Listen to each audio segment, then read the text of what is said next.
حضرت ابراہیم علیہ السلام کا والد آزر مذہبی پیشوا تھا، بت بنا کر بیچا کرتا تھا۔ حضرت ابراہیم علیہ السلام نے شروع ہی سے بتوں کی عبادت کی مخالفت کی۔ حضرت ابراہیم علیہ السلام کی کھل کر بتوں کی مخالفت کے بعد ان کو قتل کرنے اور گھر سے نکالنے کی دھمکی دی گئی۔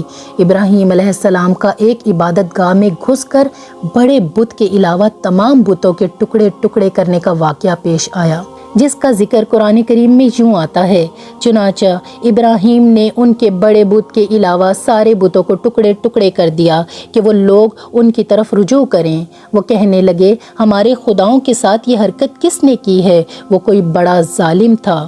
کچھ لوگوں نے کہا، ہم نے ایک نوجوان کو سنا ہے، وہ ان بتوں کے بارے میں باتیں بنایا کرتا ہے، اسے ابراہیم کہتے ہیں۔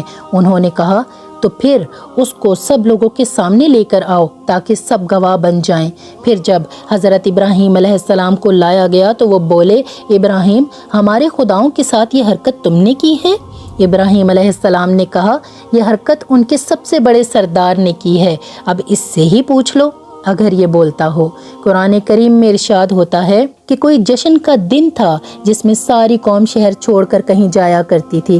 حضرت ابراہیم علیہ السلام نے ان کے ساتھ جانے سے معذرت چاہی، اور جب سب لوگ چلے گئے تو بت خانے میں جا کر سارے بتوں کو توڑ ڈالا، صرف ایک بت کو چھوڑ دیا۔ بعض روایات سے معلوم ہوتا ہے کہ اپنی کلہاڑی بھی اس کی گردن پر لٹکا کر چھوڑ دی۔ اس عمل سے حضرت ابراہیم علیہ السلام کا مقصد یہ تھا کہ وہ لوگ اپنی آنکھوں سے ان کے بتوں کی بے بسی کا منظر دیکھ سکیں اور یہ سوچیں کہ جو بت اپنا دفاع نہیں کر سکتے وہ دوسروں کی کیا مدد کریں گے۔ اور پھر نمرود بادشاہ کے ساتھ مناظرہ ہوا۔ مناظرے میں حضرت ابراہیم علیہ السلام کی باتوں پر غور کرنے کے بجائے یہ شاہی فرمان جاری کر دیا گیا کہ اس کو جلا ڈالو اور اپنے معبودوں کی مدد کرو۔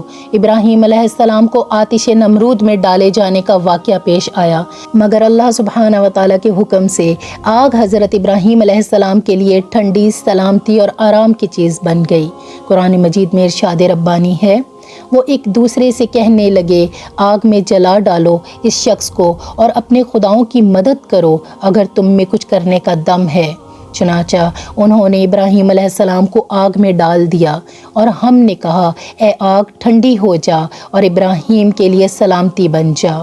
غرض یہ کہ اللہ سبحانہ و تعالیٰ کے حکم سے وہ آگ حضرت ابراہیم علیہ السلام کو کچھ بھی نقصان نہ پہنچا سکی۔ قوم کی بدنصیبی کی حد یہ تھی کہ اتنا بڑا معجزہ دیکھنے کے باوجود ایک آدمی بھی ایمان نہیں لایا۔ چنانچہ حضرت ابراہیم علیہ السلام عراق چھوڑ کر ملک شام تشریف لے گئے، وہاں سے فلسطین چلے گئے اور وہیں مستقل قیام فرما کر اس کو دعوت کا مرکز بنا دیا۔